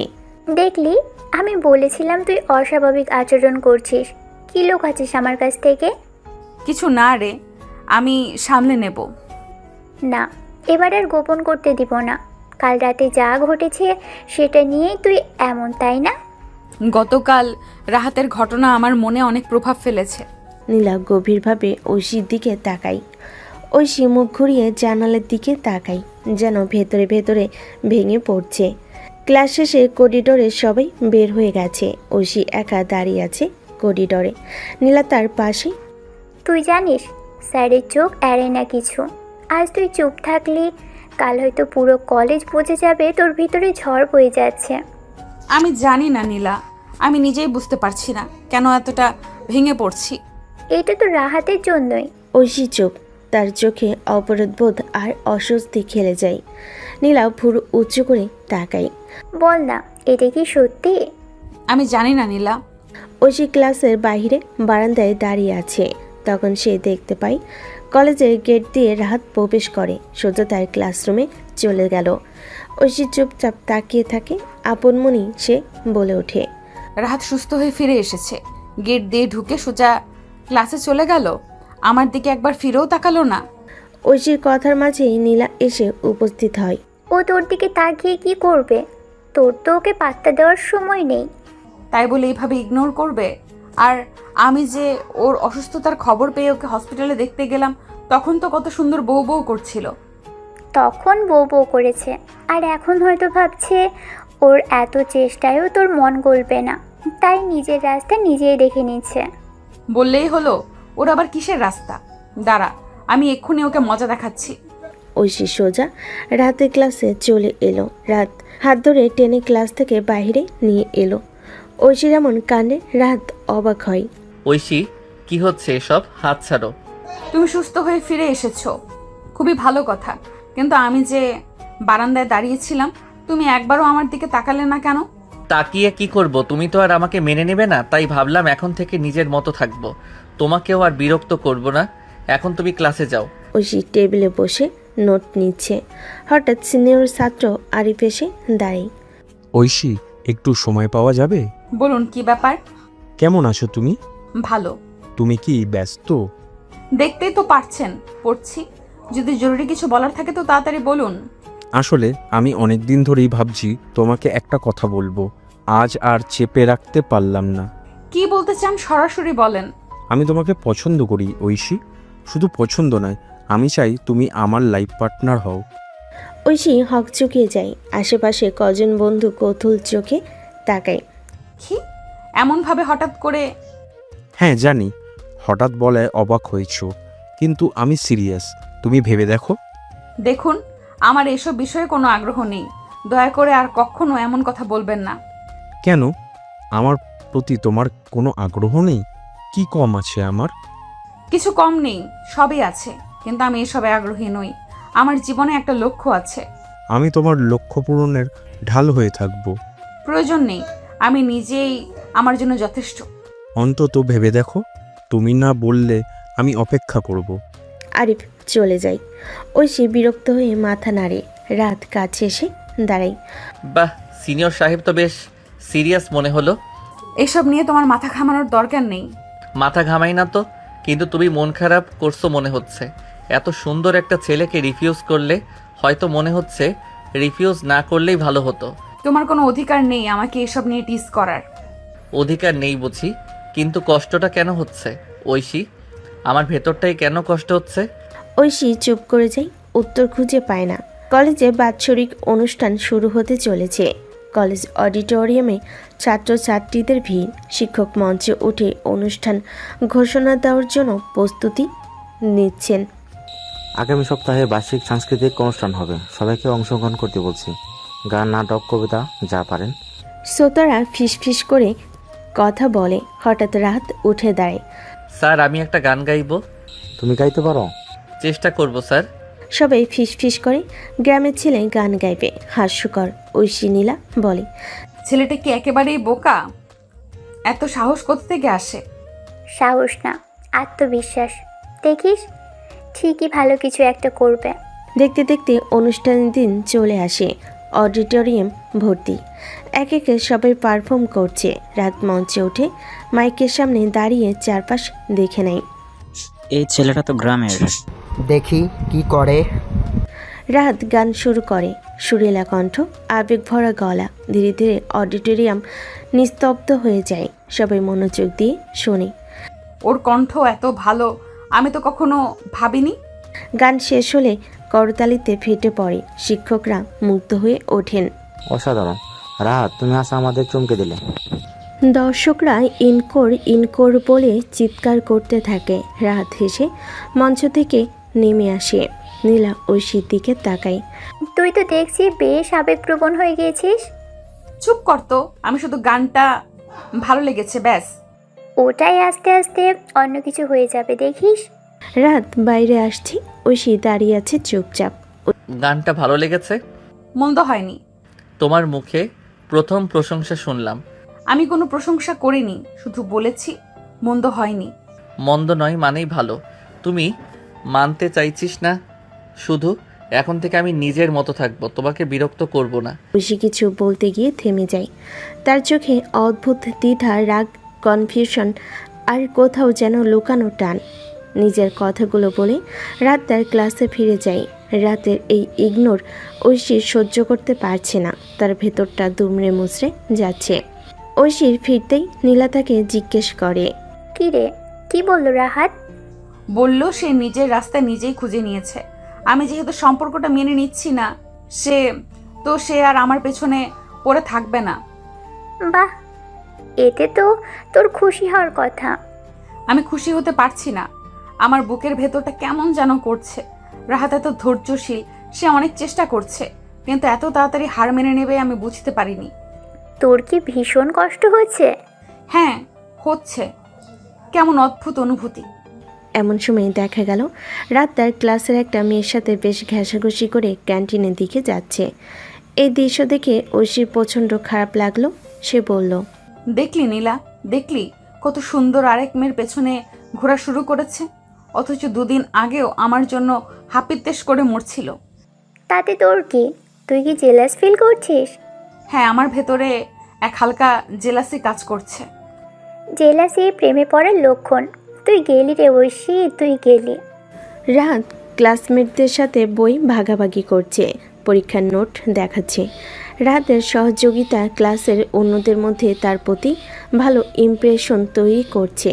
ক্লাস টেস্টের পর ক্লাসের তুহিন বলল, ধন্যবাদ রাহাত, তোমার সাহায্য না পেলে তো আমরা বসে থাকতাম, পরীক্ষাটাও অনেক খারাপ হতো। এসব কিছু না, আমরা ক্লাসমেট একে অন্যকে সাহায্য করব, এটাই স্বাভাবিক।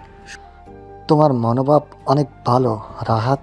শুধু চেষ্টা করি আমরা সবাই একসাথে থাকি, তাতে সব ভালো হয়। রাতের এমন ইমপ্রুভমেন্ট ঐশী কান অবধি পৌঁছায়। সে বলে, ওর এই ইতিবাচকতা আমাকে আকর্ষণ করছে। নীলা পাশ দিয়ে চোখে চোখে চ্যালেঞ্জ করে তাকাই, হাসি দিয়ে বলে, ঐশী, তুই কি বুঝতে পারছিস রাহাত কিন্তু ছেলে হিসেবে একদম অনন্য। আমি জানি না নীলা, ভেতরে কিছুটা খুশি কিছুটা ঈর্ষা। ঈর্ষা? বড্ড। হ্যাঁ, স্বাভাবিক। দেখ, তুই নিজেও জানিস না কতটা ওর প্রতি ঝুঁকে যাচ্ছিস। সত্যি, আগে মনে হতো ও শুধু শুধু অনুগত হবে, কিন্তু এখন আমি চাই ওর পাশে সবসময় থাকবো।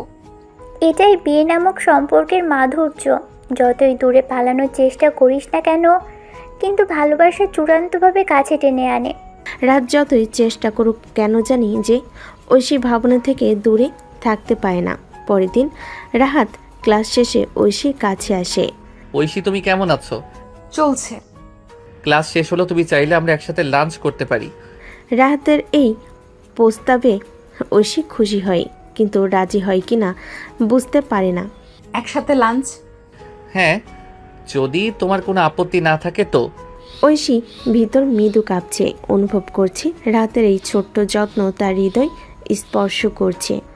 হ্যাঁ, যেতে পারি। তাহলে চলো। দুজন একসাথে একটি রেস্টুরেন্টে যায় লাঞ্চ করার জন্য। রাত ঐশীর পছন্দ মতো খাবার অর্ডার করে। ঐশী বলে, আমার পছন্দের খাবার জানো কিভাবে? এটা সিক্রেট, বলা যাবে না।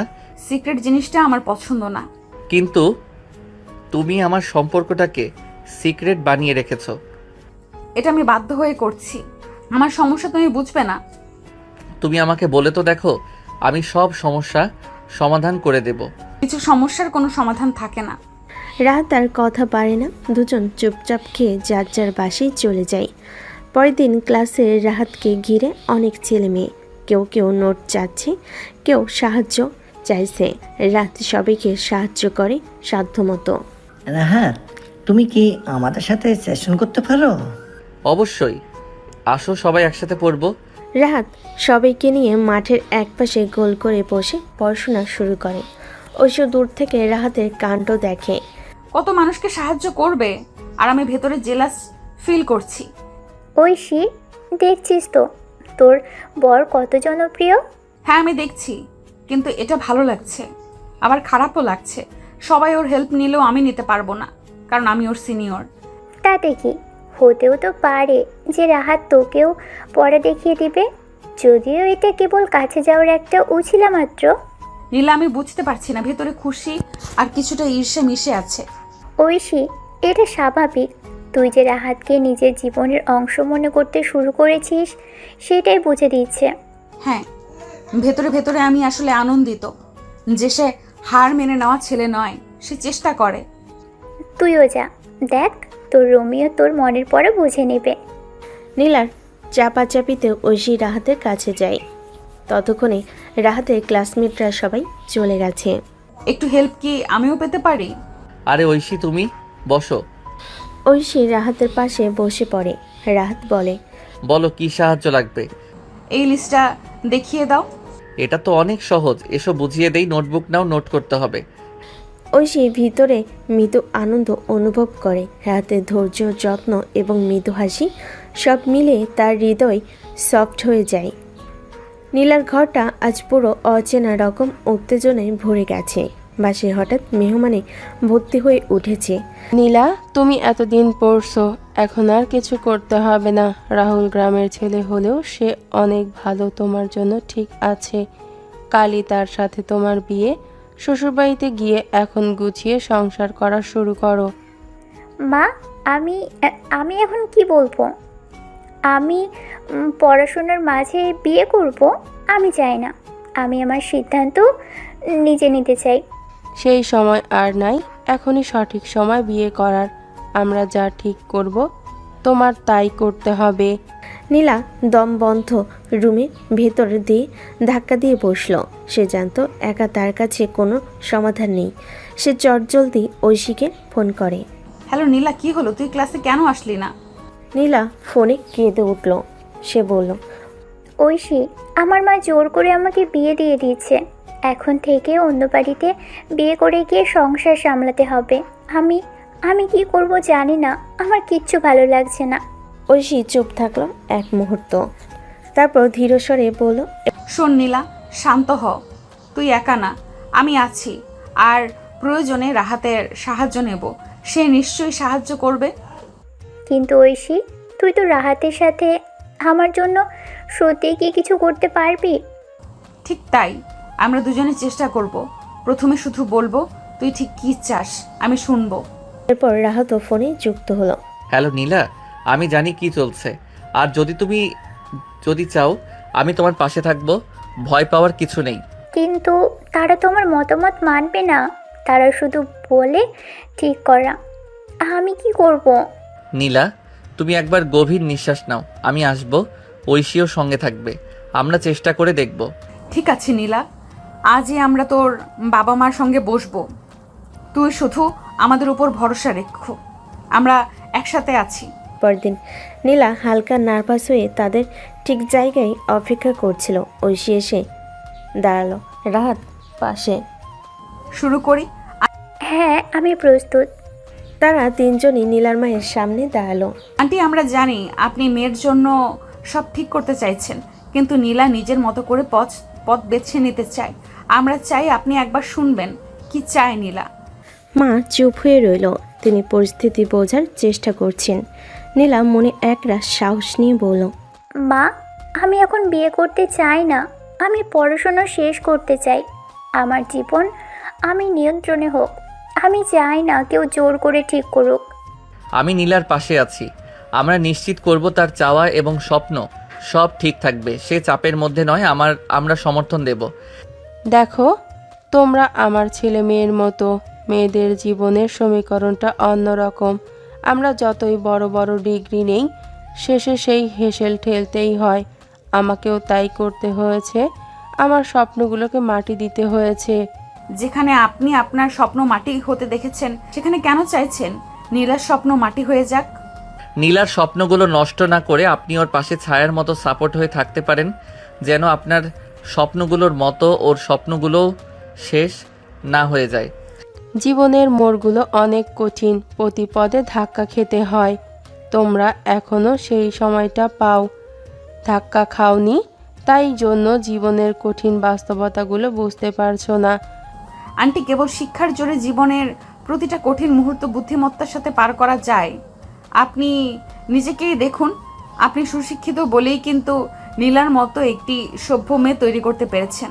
হ্যাঁ আন্টি, আর নীলার উপর বিশ্বাস রাখুন, ও আপনার মুখ উজ্জ্বল করবে, কখনো আপনাকে কোথাও ছোট হতে তো দেবেই না, বরং গর্বের কারণ হবে। এত সুন্দর করে পৌঁছানোর পর নীলার মায়ের আর কিছুই বলার থাকে না, কিন্তু ঐশীর আন্তরিক চোখে চোখ রেখে বলা এবং রাহাতের দৃঢ়ভঙ্গি দেখে তিনি হালকা মাথা নেড়ে মেনে নিলেন। ঠিক আছে, আমি শুনলাম তোমাদের কথা, মেনেও নিলাম। নীলা যা চায় তাই হবে, এই বিয়ে আমি ভেঙে দিব। মায়ের কথাই নীলা প্রচণ্ড খুশি হলো। তার বুকের ভেতর থেকে যেন বড় একটা পাথর নেমে গেল। এখন যেন নিঃশ্বাস নিতে পারছে সে। ঐশী নীলার হাত ধরে বলে, দেখছিস, বলেছিলাম না আমরা সব ঠিক করে দেব। আর তুই মোটেও একা নয়, আমি আছি, রাহাতও আছে। এবারও তুমি শক্ত হয়ে দাঁড়ালে, আমি তোমার পাশে আছি সব সময়। নীলা কাঁদতে কাঁদতে মাথা নাড়ে। সে বুঝলো আসলে তার পাশে কেউ আছে, সে ভয় পাবে না। ঐশী ও রাহাত একসাথে নীলার পাশ থেকে তাকে মানসিক সমর্থন দিল। এই মুহূর্তে তাদের মধ্যে বোঝাপড়া আরও গভীর হলো। ঐশী বুঝল রাত শুধু স্বামী হিসাবে নয়, বন্ধু হিসাবেও পাশে থাকতে পারছে। রাহাতও দেখল ঐশী শুধু মিষ্টি তর্কে নয়, সত্যিকারে মানসিক সমর্থনও পারদর্শী। কলেজের ক্যান্টিনে রাত বন্ধুদের সাথে বসে আছে, কিছু মেয়ে পাশে এসে কথা বলছে। এই দৃশ্য দেখে ঐশীর রাগ উঠে গেল। ও না, আবার কি করছে এত মেয়ে ছেলে মেলামেশা? ঐশী রাহাতের কাছে এসে কাঁধে হাত রাখে, চোখে থেকে যেন রাগ ঝরে পড়ছে। সে বলে, রাহাত, এসব কি হচ্ছে? তুমি কি মনে করছো এটা ঠিক? তুমি কি আমাকে অ্যাভয়েড করার চেষ্টা করছো? অ্যাভয়েড করব কেন? আমি কি করেছি? এই মেয়েদের সাথে মেশা, এগুলো আমার পছন্দ না রাহাত। ঐশী, এসবের জন্য তাহলে তোমার কেন কষ্ট হচ্ছে? ঐশী চুপ যায়। রাহাতের কথায় কি জবাব দেবে সে? রাহাত বলে, শুনে নাও ঐশী, আমি যদি অন্যদের সাহায্য করি হেসে খেলে, তুমি কি ভেবে দেখো, সেটা কি আমাকে অন্য কাউকে পছন্দ করা প্রমাণ করে? কিন্তু আমি দেখছি তুমি তো। দেখছো? তুমি কি দেখছো তাই কষ্ট পাচ্ছ? ঐশী ভিতরে মৃদু লজ্জা অনুভব করছে, মনে মনে স্বীকার করো হৃদয়ে কিছু ভাঙছে। এমন সময় নীলা এসে ঐশীর পাশে দাঁড়ায়, ঐশীর দিকে তাকিয়ে বলে, ঐশী, কি হচ্ছে? তোর চোখে আমি অদ্ভুত চাহনি দেখতে পাচ্ছি। ও কিছু না, আমি শুধু রাহাতের মেলামেশা। হ্যাঁ হ্যাঁ, আমি বুঝতে পারছি, কিন্তু তুই তো ওকে মানিস না, তারপরও কেন এত ভাবছিস? আমি জানি না নীলা, আমি সত্যিই জানি না। ঐশী আর এক মুহূর্ত সেখানে না দাঁড়িয়ে সোজা নিজের ক্লাসে চলে আসে আর একাকে বিড়বিড় করতে থাকে। আমি কি সত্যিই রাহাতকে মানি না? কেন তখনও এত কষ্ট হচ্ছে? সাহায্য করতে চায়, হাসতে চায়, সবাইকে খুশি করতে চায়, আর আমি কেন এত বিরক্ত? নীলা পাশে বসে ঐশীর হাত ধরে সান্ত্বনা দেয়। ঐশী শোন, তুই ভিতরে চুপচাপ রাহাতের প্রতি প্রেম অনুভব করছিস। যতই না বলিস, যতই অস্বীকার করিস, হৃদয় সত্যিকারের জানে। পরের দিন ক্লাস শেষে রাহাত ঐশীর কাছে আসে। ঐশী, তুমি কি ঠিক আছো? হ্যাঁ, ঠিকই আছি। সত্যি? তুমি কি আমাকে নিয়ে এত কষ্ট পাচ্ছ? আমি জানি না, কিছু বুঝতে পারছি না। ঐশী, তুমি জানো না আমি শুধু তোমার পাশে থাকতে চাই। কথা বলে রাহাত চলে যেতে নীলা আবার পাশে এসে দাঁড়ায় ঐশী। ঐশী, দেখছিস তুই ক্রমশ রাহাতের প্রতি দুর্বল হয়ে যাচ্ছিস। হ্যাঁ নীলা, আমি আর পালাতে চাই না, ওর পাশে থাকাটাই ভালো লাগছে। রাহাত যেমন কেয়ারিং, আমার মনে হয় তোকে ভালো রাখবে। এবার মনের কথা শোন। হ্যাঁ, মনের উপর আর কত জোর করব? ঐশী ভিতরে মনে মনে স্বীকার করে রাহাতের প্রতি ধীরে ধীরে আবেগ জাগছে। রাহাত ক্লাস শেষে নোট দিয়ে সাহায্য করছে তার ক্লাসের সবাইকে। ঐশীও ভিড় দেখে এগিয়ে আসে। রাহাত বলে, ঐশী, তোমার কি আজকেও হেল্প চাই? হ্যাঁ, কিছুটা, তবে তোমার সাহায্য প্রয়োজন। ঠিক আছে, একসাথে দেখি। ঐশী ভিতরে ভিতরে খুশি, চোখে হালকা জল জমে আসে ওর। College library. ঐশী তার টেবিলে বই সাজাচ্ছে। রাহাত কাছে আসে, হাতে চা ধরে। ঐশী, তোমার চা। আজ সকাল থেকে দেখছি তুমি ক্লাসে এত ব্যস্ত। ধন্যবাদ, তবে আমি ঠিক আছি। ঠিক আছো? মনে হচ্ছে ক্লান্ত লাগছো, চা খাবে? ঐশী ভেতরে হালকা হাসি, চুপচাপ চা নেয়। তুমি সবসময় এত খোঁজ রাখো? তুমি তো আমার বউ, আমি চাই তুমি সবসময় ভালো থাকো, সুস্থ থাকো। ঐশী চুপ, মনে মনে ভাবছে এই ছোট ছোট যত্ন তার হৃদয়কে স্পর্শ করছে। রাত নিজের ক্লাস শেষে ঐশীর ক্লাস শেষে তার পাশে বেঞ্চে বসে। ঐশী নোট ঠিক করে দিচ্ছে। ঐশী, এই নোটগুলো দেখেছো? যদি বোঝার সমস্যা হয় আমি আবার ব্যাখ্যা করি। হ্যাঁ, তবে তুমি সব সময় এত সাহায্য করছো। সাহায্য করা তো স্বাভাবিক তোমার জন্য। স্বাভাবিক? তুমি আমার জন্য সব সময় ভাবো। ঐশী চোখে এক অদ্ভুত উষ্ণতা অনুভব করছে। মনে মনে বলছে ধীরে ধীরে তার মনে আকর্ষণ জন্ম নিচ্ছে। লাইব্রেরির বাইরে রাস্তায় বেঞ্চে বসে ঐশী পড়ছিল। রাত হঠাৎ ঐশীর বইয়ের পৃষ্ঠা উল্টে দেয়। হ্যাঁ, কেন আমার বইয়ের পৃষ্ঠা উল্টালো? শুধু দেখছিলাম তুমি কি পড়ছো। তুমি দুষ্টু। দুষ্টু? আমি কি কেবল দুষ্টু? আমি তো তোমার খুশিও চাই। ঐশী চুপ, হাসি লুকাতে চেষ্টা করে। মনে মনে ভাবছে তার রাগ মধুর হয়ে যাচ্ছে। নীলা পাশ দিয়ে আসে, চোখে চোখে ঐশীকে পরীক্ষা করে। ঐশী, রাহাতের প্রতি তোর ক্রমশ দুর্বলতা ওর সামনে প্রকাশ হচ্ছে। নীলা, আমি জানি না। এটাই বিয়ে নামক বন্ধনের টান। যতই পালাতে চাও, হৃদয় তো জানে পালাতে পারবে না। হ্যাঁ, মনে হচ্ছে সত্যি। ঐশীর চোখে পানি জমে। মনে মনে স্বীকার করে সে আর পালাবে না। রাহাতের যত্ন, ছোট ছোট কেয়ার, সব মিলিয়ে তার হৃদয় নরম হয়ে গেছে। শেষ ক্লাসের পর কলেজের বারান্দায় রাহাত চকলেট হাতে আসে। ঐশী, তুমি আজ ক্লাস শেষে খুব ক্লান্ত লাগছো, এটা খাও। তুমি সবসময় এমন। হয়তো না, আমি শুধু চাই তুমি ভালো থাকো। ঐশী চুপচাপ চকলেট নিল। ভেতরে একটা অদ্ভুত উষ্ণতা অনুভব করে। মনে মনে বলছে ধীরে ধীরে সে রাহাতের প্রতি দুর্বল হয়ে পড়ছে। রাহাত, তুমি সবসময় কি ভাবছো আমার জন্য? সব সময় তুমি আমার বউ ঐশী, আমি চাই তুমি সবসময় সুস্থ সুখী থাকো। হ্যাঁ, আমি বুঝতে পারছি। এই ছোট ছোট যত্ন, এই খোঁজ, সবই আমাকে তোমার প্রতি টান দিচ্ছে। রাতে কলেজে ঘর ফেরার সময় রাত ঐশীর হাতে হালকা ছোঁয়া দিয়ে বিদায় নেয়। ঐশী, তুমি যদি পাশে থাকো আমি সব পারবো। আমি পাশে থাকবো। মনে মনে স্বীকার করে রাহাতের প্রতি তার হৃদয় হয়তো নরম হয়ে গেছে। প্রথমবার সে স্বীকার করলো রাতকে পছন্দ করতে শুরু করেছে। ক্যান্টিনে কয়েকজন মেয়ের আড্ডা, চায়ের কাপে হাতে ফিসফিস করছে। ঐশী দূরে বসে খাতায় লিখছে। আরে দেখছিস না, রাহাত দিন দিন কত হ্যান্ডসাম হয়ে উঠছে। হ্যান্ডসাম না, হার্ড ওয়ার্কিং বল। ক্লাসে সবার খাতা লিখে দেয়, নাটকে কাজ করে, আবার গেমসেও নাম করেছে। তুই এসব বলছিস, কিন্তু আমি শিওর রাহাত ঐশীর জন্যই সব করছে। একদম ঐশীর দিকে যেভাবে তাকায় বুঝতেই পারিস। সবে হেসে ওঠে। এদের কথা শুনে ঐশী স্তব্ধ হয়ে যায়, কিন্তু কিছু বলে না। খাতায় কলম চেপে ধরে। বিরতির সময়ে কয়েকজন ছেলে ঢিলেমি ভঙ্গিতে কথা বলছে। রাত ক্যান্টিনে ঢুকতেই বিষয়টা ঘুরে যায়। কি রে সিনিয়রের সামসা, কেমন আছো? ঐশী কি লাঞ্চ খাওয়ালো নাকি আজও ডায়েটে রাখলো? আরে দূর, এমন বান করিস না। সারা কলেজ জানে ওরা সিনিয়র জুনিয়র গোপন কফ। পুরো ক্যান্টিনে হাসি রোল পড়ে যায়। রাত চুপ করে একটা চেয়ার টেনে বসে। চা অর্ডার করে। ঐশীও ক্যান্টিনে ছিল। সে এসব কথাই বেশ রেগে যায়। এনাফ! তোমরা কি ভেবেছো এটা মজা? এটা আমার প্রাইভেট লাইফ। কারোর কেয়ার, কারোর হেল্প মানেই প্রেম? তোমরা একবারও ভেবেছো আমার কেমন লাগছে তোমাদের এসব কথায়? সে হঠাৎ ব্যাগ গুছিয়ে বেরিয়ে যায়। ক্যান্টিনের সবার মুখ বন্ধ হয়ে যায়। রাতও অবাক হয়ে তাকিয়ে থাকে ঐশী চলে যাওয়ার পথে। Campus garden. ঐশী হালকা বসে আছে, তার চোখে পানি। নীলা এসে পাশে বসে। ওরা যা বলে তাতে কান দিবি না।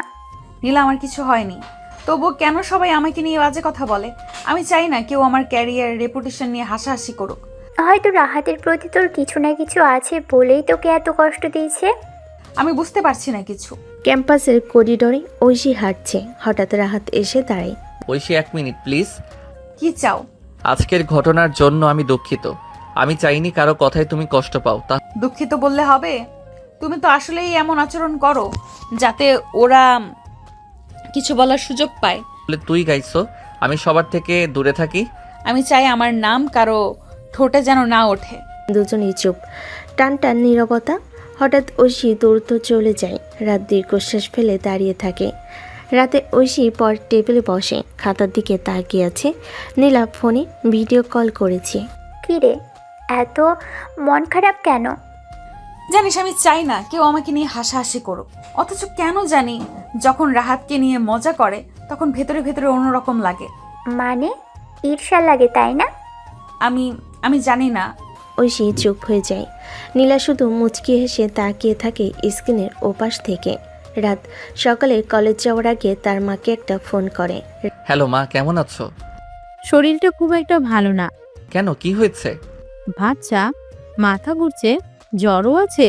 ডাক্তারেরা বলছেন একটু বিশ্রাম নিতে হবে। মা, তুমি হাসপাতালে? এখনই আমি আসছি। আমি ঢাকা থেকে রওনা হচ্ছি। না বাবা, তুই পড়াশোনায় ব্যস্ত, তোকে আসতে হবে না। আমি ঠিক আছি। আমি ডাক্তারদের কাছে আছি, আর আমাকে দেখার জন্য তোর বাবাও আছে। আমি এত কিছু জানতে চাই না, আমি আসছি।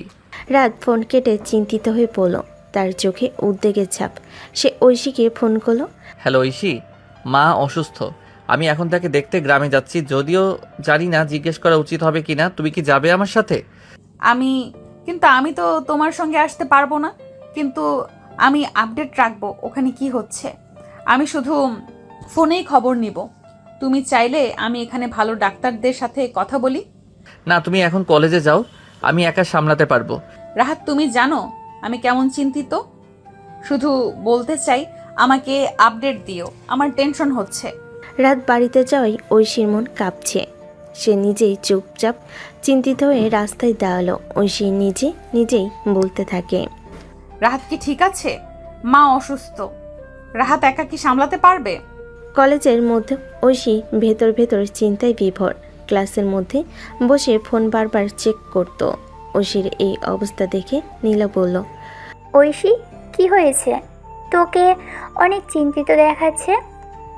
হ্যাঁ, রাহাতের মা অসুস্থ, সে এখন গ্রামে গেছে, আর আমি এখানে বসে আছি। না পারছি গ্রামে যেতে, না কিছু করতে পারছি না। শোন ঐশী, তুই চিন্তা করছিস, সেটা স্বাভাবিক। তুই রাহাতকে নিয়ে যতটা কনসার্ন তার পরিবার নিয়ে ততটাই কনসার্ন থাকবি, এটা আরও বেশি স্বাভাবিক। ঐশীর চোখে অদৃশ্য পানি এসে গেল। সে ধীরে ধীরে বুঝতে লাগলো রাত কত গভীরভাবে তার কাছে গুরুত্বপূর্ণ। শুধু স্বামী হিসেবে নয়, একজন মানুষ হিসাবে তার প্রতি কত দায়িত্ববোধ আছে। রাতের দিকে ঐশী ফোনে রাহাতের সঙ্গে আবার কথা বলল। রাহাত, মা কেমন আছে? ঐশী, তুমি এত চিন্তা করো না। মা এখন বিশ্রামে আছে, ডাক্তাররা বলেছেন ধীরে ধীরে সব ঠিক হয়ে যাবে। আমি জানি, কিন্তু আমি ভাবছি তুমি কি ঠিক আছো? ওখানে তোমার সব সামলাতে বেশি কষ্ট হচ্ছে না তো? আমি ঠিক আছি, তুমি চিন্তা করো না। আর যদি তুমি চাইলে মায়ের ডাক্তারদের সাথে ফোনে কথা বলতে পারো মায়ের পরিস্থিতি বোঝার জন্য। ঠিক আছে, তুমি সাবধানে থাকো, সব সময় আমাকে জানিও ওখানে কি হচ্ছে না হচ্ছে। ঐশী বাড়ি ফিরে দেখে মা বাবা ড্রয়িং রুমে বসে আছে। তাদের চোখে সন্দেহ যেন ঐশীর জন্যই অপেক্ষা করছিল তারা।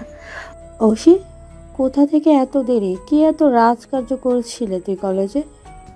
মা, আমি আসলে কিছু বলো, তোমার চেহারায় যেন একটা অপরাধী ভাব ফুটে আছে। কি লুকাচ্ছ আমাদের থেকে? আর ওই ছেলেটাই কে যে তোমাকে বাড়িতে ছেড়ে দিয়ে গেল? ও রাহাত, আমার কলেজের জুনিয়র। জুনিয়রের সাথে তোর কিসের এত মেলামেশা? দেরি হয়ে গিয়েছিল তাই আমাকে বাড়ি নামিয়ে দিতে এসেছিল। শোনো ঐশী, তুমি ভেবো না তুমি কোনো অঘটন ঘটিয়ে ফেলবে, আর তা আমাদের কানে আসবে না। ঐশী বুঝতে পারছে না বাবা কোন অঘটনের কথা বলছে। তাহলে কি রাহাতের সাথে বিয়ের বিষয়টা বাড়িতে জেনে ফেলেছে? কি হলো, চুপ করে আছো কেন? সত্যি করে বলো, কি ঘটিয়েছো তুমি? আমি কিছু করিনি বাবা। তুই যে মৌর বিয়েতে গিয়েছিলি সেখানে কিছু হয়েছে তাই না? সময় 2 দিন আগেই তুই ফিরে এসেছিলি কেন? ঐশী বুঝতে পারলো বাবা মা সব জেনে গেছে। তারা এখন ঐশীর মুখ থেকে শুধু সত্যিটাই জানতে চায়। এই ঘটনা আর লুকিয়ে কোনো লাভ হবে না। সে বলে, মা, বাবা সত্যি বলতে কি রাহাতের সঙ্গে আমার বিয়ে ঠিক হয়ে গেছে গ্রামে। বাবা মা চোখ বড় বড় করে তাকালো ঐশীর দিকে। তাহলে তারা যা শুনেছে সব সত্যি? ঐশীর মা চেঁচিয়ে উঠল, তুই কি করে এমন কাজ করেছিস? তুই তো এখনো কলেজে পড়িস, গ্রাজুয়েশনও এখনো শেষ হয়নি, তার মধ্যে এসব? হায় হায়, এখন কি হবে? এরকম কাজ কখনো মানা হবে না। এই বিয়ে আমি মানি না। অতি শীঘ্রই এই গ্রামের খ্যাতকে তুমি ডিভোর্স দেবে। ঐশীর চোখে পানি জমে, কিন্তু কিছু বলতে পারে না। ভিতরে অদ্ভুত এক দ্বিধা। ঐশীর মা চিৎকার করে বলে, আমি কি ভেবেছিলাম তোর ভবিষ্যতের জন্য? তুই এখনই কলেজে কিভাবে এমন সিদ্ধান্ত নিতে পারলি? মা, আমি জানি আমি খুব দুঃখিত, কিন্তু আমার বিয়ে হয়ে গেছে। আর তুমি কি মনে করছো আমরা সহজে মানবো? তুমি এই বিয়ে মেনে নিয়ে সংসার করবে? এমনটা কখনো হবে না। ঐশী নিজেকে দিশাহারা লাগছে। এখন সে কি করবে, কিভাবে এই সমস্যার সমাধান হবে? সে জানি এত তাড়াতাড়ি বিয়ের বিষয়টা তার পরিবার জেনে যাক, কিন্তু ঘটনাটা ছড়িয়ে পড়েছে। পরের দিন কলেজেও খবরটা কোনোভাবে ছড়িয়ে পড়ে। ঐশী কলেজ থেকে বাসায় ফিরল। ক্লাস শেষে সে কিছুটা অস্বস্তি অনুভব করছিল। মোবাইল হাতে নিল এবং চোখ খুলল। তার হৃৎপিণ্ড হঠাৎ কাঁপতে লাগলো। এটা কি হলো, কিভাবে হলো সে বুঝতে পারছে না। মোবাইল স্ক্রিনে দেখা গেল তার এবং রাহাতের এক অপ্রত্যাশিত ছবি, যেখানে দুজন খুবই সাজগোজ করে একসাথে বসে আছে। ছবিটাকেও সোশ্যাল মিডিয়ায় ভাইরাল করেছে। সে চটজলদি রাহাতকে ফোন করে। রাহাত, এসব কি? কোন সব?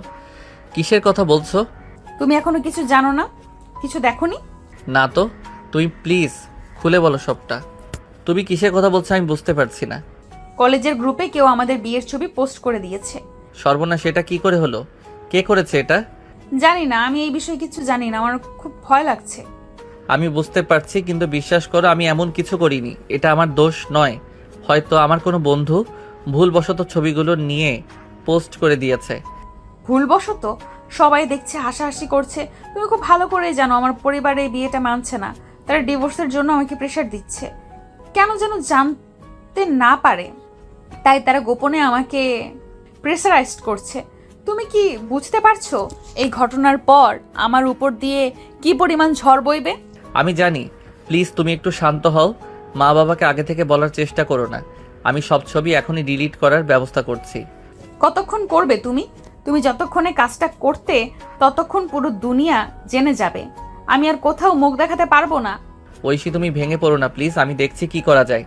যা করার তাড়াতাড়ি করো, আমার কিছু ভালো লাগছে না। ঐশীর মনের ভেতরে আতঙ্কের ছায়া। সে বুঝতে পারছে তার জন্য অনেক কঠিন সময় অপেক্ষা করছে। এই ছবি শুধু কলেজের মধ্যে গসিপ তৈরি করবে না, পরিবারেরও এই ছবির জন্য চাপ তৈরি হবে। পরের দিন সকাল হতেই ঐশীর মা ওকে রুম থেকে ডেকে ড্রয়িং রুমে নিয়ে আসে। দুজনে কিছুটা কঠোর মুখ করে তাকিয়ে আছে ঐশীর দিকে। তাদের রাগ ঐশীর কলিজায় পানি শুকিয়ে যাওয়ার মতো অবস্থা। তুমি কি ঠিক করেই নিয়েছো যে পুরো দুনিয়ার কাছে আমাকে ছোটো করে ছাড়বে? বাবা আমি কি তুই, তোমার মনে এখনো ভয় ডর নেই? আমরা বিয়েটা মানবো না বলে এভাবে তুমি আমাদেরকে ছোট করতে পারলে, অসম্মান করতে পারলে? রাত থেকে আত্মীয় স্বজনদের ফোনের যন্ত্রণায় অস্থির হয়ে আছি। তোমার কলেজের গ্রুপে এইসব ছবি কিভাবে হয়? সত্যি করে বল, ওই ছবিগুলো কি ওই ছেলেটা পোস্ট করেছে কি না? তুই করেছিস আমাদের নাক কাটার ব্যবস্থা করার জন্য? মা বিশ্বাস করো আমি কিছু করিনি। আর রাহাত বলেছে সে ওই পোস্ট করেনি। তাহলে কি ছবিগুলোর হাত পা গজিয়েছিল নাকি যে নিজে নিজে পোস্ট হয়ে গেছে? আমি জানি না এটা কিভাবে হয়েছে। ছবিগুলো কার কাছে ছিল? রাহাতের কাছেই ছিল। তাহলে তো পরিষ্কার বোঝা যাচ্ছে যে ওই ছবিগুলো পোস্ট করেছে। শোনো ঐশী, তোমাকে অনেক সময় দেওয়া হয়েছে, আর না, সুযোগ কাজে লাগিয়ে তুমি অনেক মাথায় উঠে নেচেছ। এবার তোমার নাচ বন্ধ হবে। কি সব বলছো বাবা? তোমরা কি করতে চাইছো? আমরা ভাবছি তোমাকে বিদেশে পাঠিয়ে দেব। তুমি তোমার ছোট কালার কাছ থেকে বাকি পড়াশোনা শেষ করবে। অনেক হয়েছে দেশে পড়াশোনা। কিন্তু বাবা আমি এখানে পড়াশোনা শেষ করতে চাই। কেমন পড়াশোনা তোমার হচ্ছে সেটা তো আমরা দেখতেই পাচ্ছি। তোর ছোট কালার সাথে কথা হয়ে গেছে, তোর কোনো সমস্যা নেই। তোর খালু শীঘ্রই ভিসা সংগ্রহ সব কিছু করে ভিসা পাঠিয়ে দেবেন। ততদিনে তুই রাহাতের সাথে ডিভোর্স ফাইনাল করবি। ঐশীর কণ্ঠে হতাশা বলে, কিন্তু আমি আর দূরে যেতে চাই না। আমি এখানে আছি এবং তুমি এখানে থাকার থেকে দূরে থাকো, সেই ভালো। অন্তত যেটুকু সম্মান বেঁচে আছে তা টিকে থাকে। তুমি এখানে থাকলে আমার সেই সম্মানটুকু ধুলোয় মিশে যাবে। রাতের বেলা রাহাত ফোন করে ঐশীকে। ঐশী আমি সব প্রোফাইল থেকে ছবিগুলো ডিলিট করিয়ে দিয়েছি। আশা করি আর কারো কাছে ছবিগুলো নেই। ধন্যবাদ, আমি রাখছি। রাহাত বুঝতে পারল ঐশীর মনে অবস্থা ভালো নাই। ঐশী তুমি কি ঠিক আছো? তোমার কণ্ঠ অন্যরকম লাগছে, কি হয়েছে তোমার? রাহাত বাবা মা আমাকে দেশের বাইরে পাঠানোর ব্যবস্থা করছে, আর দেশের বাইরে যাওয়ার আগে তোমাকে ডিভোর্স দেওয়াই ফাইনাল। কি বলছো এসব? হ্যাঁ রাহাত, আমি জানি না কি করব। আমার কিছু ভালো লাগছে না। চিন্তা করো না, আমি তোমার সঙ্গে আছি। আমরা একসাথে এই পরিস্থিতি মোকাবেলা করব। বিষয়টা তুমি যত সহজ ভাবছো ততটা সহজ না। যত কঠিনই হোক সবকিছু আমি ঠিক করে দেব। তুমি শুধু আমাকে একটু সময় দাও আর ভরসা করো। এই সময়টাই যে আর নেই। ঐশী কল কেটে ফোন বন্ধ করে দেয়। পরের দিন ঐশী কলেজে আসতেই নীলা বলে, ঐশী তুই কি জানিস কলেজে এসেছে তোর বিয়ের খবরটা ছড়িয়ে পড়েছে? কি? কিন্তু কিভাবে? জানি না। ঐশীর কয়েকজন ক্লাসমেট এসে ঐশীকে জিজ্ঞেস করে, এসব কি শুনছি ঐশী? তুমি আগে বিয়ে করে ফেলেছো? তা আবার আমাদের জুনিয়র এক ছেলেকে? ওহ কি অবস্থা! তোমরা এটা কিভাবে জানলে? তোমার বিয়ের কথা সবাই জানে এখন। ঐশী লজ্জা পেয়ে চুপ হয়ে যায়। বন্ধুদের হাসি আর হুমকি গসিপ সব মিলিয়ে তার মাথা ঘুরছে। ঐশী তুই কি এই পরিস্থিতি নিয়ন্ত্রণ করতে পারবি? জানি না, সবাই জেনে গেছে। আমার কি করা উচিত? তুমি জানো ভালোবাসা ছাড়া বিয়ে টেকে না, সবাই এটা বলছে। হ্যাঁ, তুমি রাহাতকে কিভাবে মানবে? সে তো কলেজের সিনিয়র একটা ছেলে। ঐশী ভেতরে দ্বিধায় পড়ে, চোখে পানি, লজ্জা আর কষ্ট সবই একসাথে। এমন সময় রাহাত এসে উপস্থিত হয়। ঐশী তুমি কি ঠিক আছো? কেন এত দুশ্চিন্তাগ্রস্ত লাগছে কেন তোমাকে? সব জটিল হয়ে গেছে। পরিবার, কলেজ সবাই জানে। ঐশী তুমি কি মনে করছো আমি পালাবো? আমি তো তোমার স্বামী। ঐশীর চোখে পানি ধরে রাখে। ভিতরে মনে মনে শুনি তার বুকে ভালো লাগা আর দ্বিধা। ঐশী তুই এত অস্থির হয়ে আছিস কেন? আমার বাড়িতে রাহাতকে স্বীকার করছে না, কিন্তু আমি পরিবার ছাড়তে পারবো না। হ্যাঁ, তুমি নিজের অনুভূতি ধরতে পারছো না? হ্যাঁ, বিয়ে মানে পালানো যাবে না। ঐশী চুপ, ভিতরে ঝড়। পরিবার, সমাজ, কলেজ সব চাপ। বাড়িতে ফিরে ঐশী নিজের ঘরে। মনে হয় সে একা। রাহাত ফোন করে। ঐশী, তুমি কি কোনো জটিল সিদ্ধান্ত নিতে চলেছ? যদি না হয় রাহাত, আমি কিছু বলতে পারছি না। ঐশী, আমি জানি তোমার উপর সব চাপ আছে। আমি চাই তুমি শান্ত হও, কিন্তু মনে রেখো আমি সবসময় পাশে আছি। ঐশী ভিতরে কাঁদছে, কিন্তু হালকা স্বস্তি অনুভব করছে। প্রথমবার সে বুঝেছে রাহাত তার পাশে থাকলে সে ধীরে ধীরে পরিস্থিতি সামলে নিতে পারবে। ঐশী তার বেডরুমে বসে চোখের পানি মনে ভাবছে কিভাবে পরিবারের চাপ ও কলেজের গসিপের মাঝেও সে রাহাতকে মানবে। এটা সহজ না, কিন্তু আমি জানি সে আমার স্বামী, আমি পালাবো না। মনে মনে স্বীকার করে পরিবার আর সমাজের চাপ যতই থাকুক তার হৃদয় রাহাতের পাশে। সে প্রথমবার নিজেকে প্রস্তুত করছে রাহাতকে মানার জন্য। সকালে ঐশীর মা বাবা দুজনেই তার রুমে আসে। ঐশী, তুমি কি ভেবে কোনো সিদ্ধান্ত নিয়েছো, নাকি আমাদের কথা পাত্তা দিচ্ছ না? ডিভোর্স ছাড়া আর কোনো উপায় কিন্তু নেই। মা, আমি জানি আমি কষ্ট দিচ্ছি, কিন্তু তুমি কি এখনো বুঝতে পারছো না? তোমাকে কিছুতেই আমরা ওই ছেলের সাথে সংসার করতে দেব না। আমি নিজেও বুঝতে পারছি না। ভেতরে মনে হচ্ছে ডিভোর্স দেওয়া উচিত, কিন্তু আমি চাইছি না। মা বাবা একে অপরের দিকে তাকিয়ে, একদিকে রাগ, অন্যদিকে হতাশা। ঐশী চুপচাপ। রাহাতের কথা ভেবে সে কনফিউজড। সে আপন মনে বলতে থাকে, যদি ডিভোর্স দেই তবে সে কোথায় যাবে? আমি কি সত্যি চাইছি ডিভোর্স? ভেতরে মনে হচ্ছে আমি চাইছি তার পাশে থাকি, কিন্তু পরিবারের চাপ, ভেতরের এক অদ্ভুত টান, মনে হচ্ছে নিজেকে নিয়ন্ত্রণ করতে পারছি না। ঐশী ঘরে বসে নিজের কক্ষে জানালার কাছ দিয়ে বাইরে তাকিয়ে আছে। মনে হচ্ছে সমস্ত দুনিয়া যেন তার উপর চাপা পড়েছে। বাবা মায়ের কথাবার্তা, কলেজের গসিপ, রাহাতের দৃষ্টিভঙ্গি সবই একসাথে ঘুরপাক খাচ্ছে। তার ছোট ভাই রিয়াজ দরজা একটু খোলার মতো করে কক্ষে ঢুকে পড়ল। আপু, তুমি কি সব ঠিক আছে? ঐশী হঠাৎ ঘুরে তাকালো। রিয়াজের চোখে ভরসা আর সন্দেহ মিশ্রিত দৃষ্টিতে সে দেখছে। হ্যাঁ, ঠিক আছে। তুই কি কিছু বলবি? রিয়াজ আরো কাছে এলো। আপু, তুমি আসলেই রাহাত ভাইয়াকে ভালোবাসো? ঐশী চোখ বড় হয়ে গেল। সে মুহূর্তে চুপ, শব্দ হারিয়ে গেছে। আমি জানি না, সবকিছু এত জটিল হয়ে গেছে। আপু, আমি শুধু জানতে চাই তোমার কি মনে হয়, তুমি কি সত্যি রাহাত ভাইয়ার সাথে থাকলে সুখী হবে?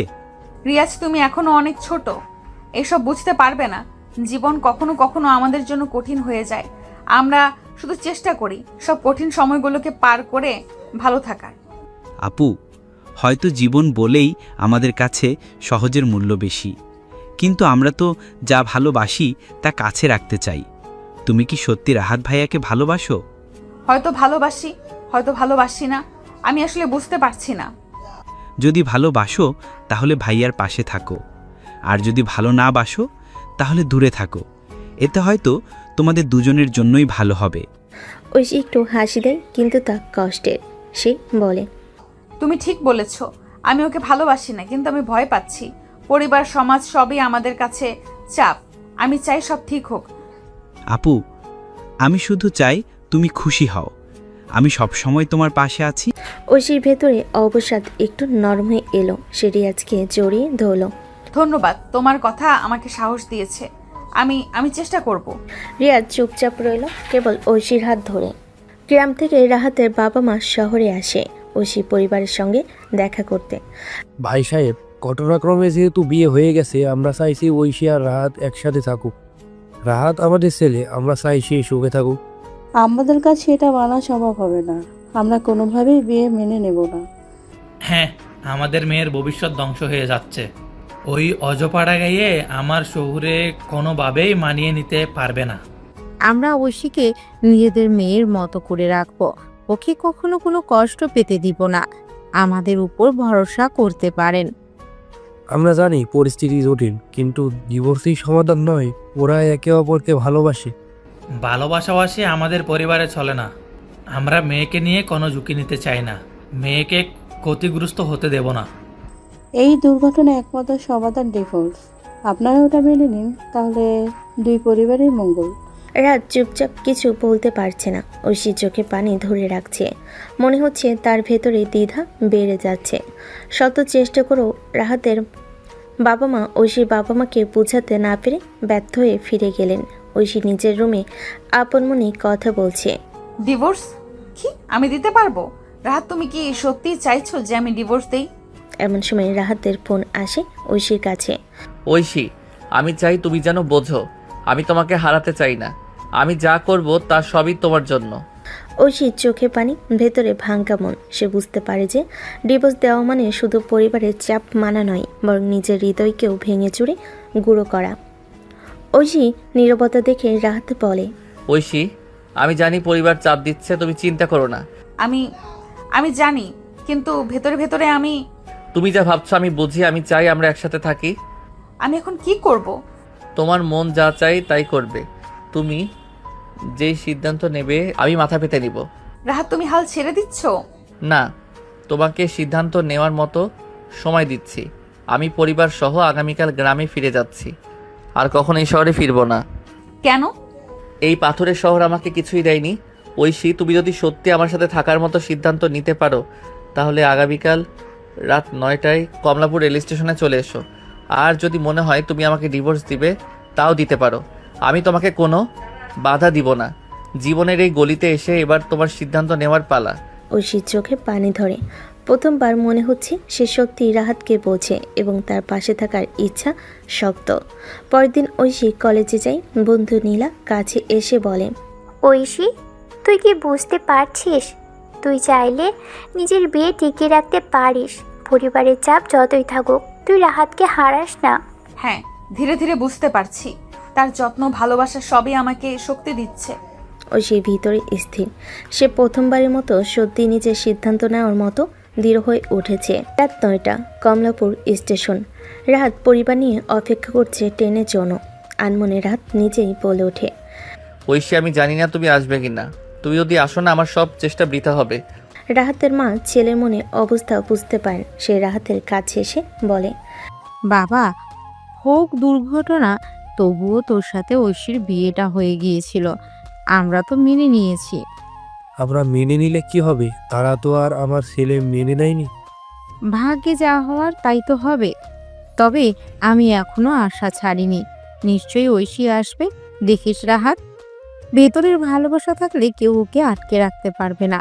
আমরা বরং আর একটু অপেক্ষা করে দেখি। মেয়েটি যদি সত্যি ভালোবাসে তাহলে কোনোদিনই বাধা হবে না। রাত ঘন ঘন ঘড়ির দিকে তাকাচ্ছে। মনে হচ্ছে প্রতিটা মিনিট কেটে যাচ্ছে। তার চোখে উদ্যোগ ও আশা একসাথে। এদিকে ঐশী নিজের রুমে দাঁড়িয়ে পরিবারের কথা, কলেজের চাপ, রাহাতের যত্ন সবই ভেতরে মিলেমিশে তাকে কনফিউজড করে। আমি আর পিছু হটতে পারবো না। যতই পরিবার চাপ দিক, আমি চাই তার পাশে থাকবো। দ্রুত সাজে। শাড়ি পরার সময় নিজেকে শক্ত করে বলে, ঠিক আছে, আজ আমি সমস্ত দ্বিধা ভেঙে দিচ্ছি। আমি রাহাতের সঙ্গে থাকবো। পরিবারের সবার চোখ ফাঁকি দিয়ে ঐশী রেল স্টেশনে চলে আসে। রাত তাকে দেখে অবাক হয়, একই সাথে অনেক খুশি হয়। ঐশী, তুমি এসেছো? হ্যাঁ, এসেছি। তোমাকে ছাড়া থাকতে পারবো না। আমি তোমার সাথেই থাকবো। রাত দ্রুত ঐশীর হাত ধরে, চোখে আনন্দের পানি। আমি হেরে যাইনি। শুধু তোমাকে পাওয়ার জন্য আমি যে লড়াই করেছি তাতে আমি সফল। আমি জানি এবার থেকে আর কোনো দ্বিধা নেই। আমি চাই আমরা একসাথে থাকি, সব বাধা উপেক্ষা করে। রাহাত ও ঐশী একে অপরকে পেয়ে অনেক খুশি। রাহাতের পরিবার হাসছে। কিছুক্ষণ পর ঐশী পরিবার রেল স্টেশনে আসে। কিছুটা দেরি করে হলেও তারা রাহাত আর ঐশীর সম্পর্কটা মেনে নেয়। দেখছো মেয়ে, ভালোবাসার সব বাধা পেরিয়ে জয়লাভ করেই। হ্যাঁ, হয়তো আমি খুব চাপ দিয়েছি, কিন্তু এখন বোঝা যাচ্ছে তারা একে অপরের জন্য। ঠিক আছে, এখন থেকে তাদের পাশেই থাকবো। রাহাত ও ঐশী একে অপরের হাতে হাত রাখে। কলেজ, সমাজ, পরিবার সব বাধা এখন পেছনে। ট্রেন ছুটে চলেছে গ্রামের দিকে। বাতাস বইছে গানের সুর, নরম আলো। ঐশী, আমরা নতুন জীবন শুরু করেছি। হ্যাঁ, এবার শুধু আমরা দুজন। কোনো দ্বিধা নেই, কোনো ভয় নেই। হাত ধরে তারা একে অপরের দিকে তাকাচ্ছে। একে অপরের চোখে আনন্দ, ভালোবাসা ও বিশ্বাস দেখতে পাচ্ছে। আমি জানি তুমি সব সময় আমার পাশে থাকবে। আর তুমিও। আমরা একসাথে সব বাধা